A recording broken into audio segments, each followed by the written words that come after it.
जख्म हरे हो गए दोबारा?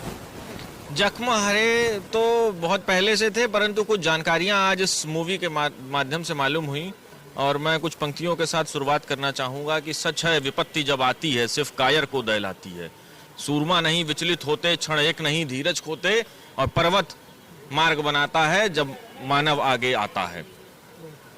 इस पूरे प्रकरण में जो दिल्ली की जनता ने देखा, जो एक भ्रम था दिल्ली के बहुत सारे लोगों के मन में कि हिंदू मुस्लिम भाई भाई, हिंदू मुस्लिम भाई भाई, कहीं ना कहीं उस भ्रम के मायाजाल पे कुठाराघात हुआ और वो टूटता नजर आ रहा है। तमाम ऐसे परिवार जो इन आग में झुलस गए, जिन्होंने अपने सगे संबंधी, अपने पुत्र, अपने बेटे, अपने पिता को खो दिया है, वो अब कभी इस भाईचारे की बात को अपने इस जीवन में तो नहीं मान पाएंगे। इस पूरे प्रकरण से एक चीज समझ आती है कि लगभग 1300 वर्षों में एक कबीले ने अपना विस्तार करना शुरू किया और 1300 वर्षों में आज उस कबीले के पास देश के 52 से ज्यादा, विश्व के 52 से ज्यादा देश हैं। सनातन धर्म हिंदू कभी अफगानिस्तान तक था, कभी पौरस की महान धरती थी, झेलम थी पवित्र, जहां सिकंदर को रोक दिया गया। आज वो सिंध और वो झेलम भी हमारे पास नहीं है।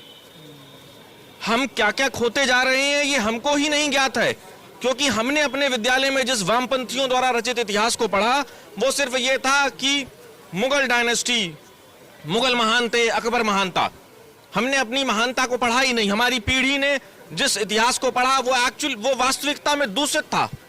वो एक उद्देश्य के साथ था कि आपको आपके वास्तविक इतिहास से कभी परिचित ही ना कराया जाए और आप इसी कुंठा में रहें कि आप तो कभी महान थे ही नहीं। लेकिन एक कबीला आज 52 देशों पर काबिज हो चुका है।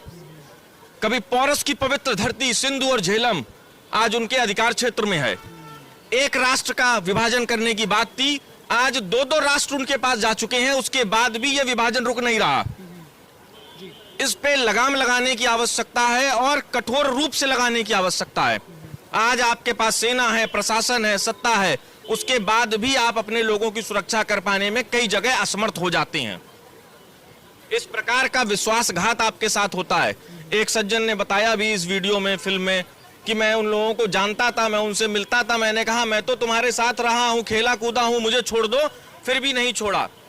ये जो विश्वासघात की रीति है, इसके लिए अगर हमको कभी जीवन में आगे बढ़ना है तो मुझे लगता है कि भारत को आने वाले समय में 2 प्रमुख चीजें तय करनी है।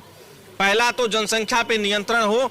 एक हम, 2 हमारे, 12 से आप कभी भी जो है काबिज नहीं हो पाओगे। आप लाख संपत्तियां बना लो, इमारतें, गाड़ियां बढ़ियां बना लो, वो एक दिन कब्जा कर ली जाएंगी।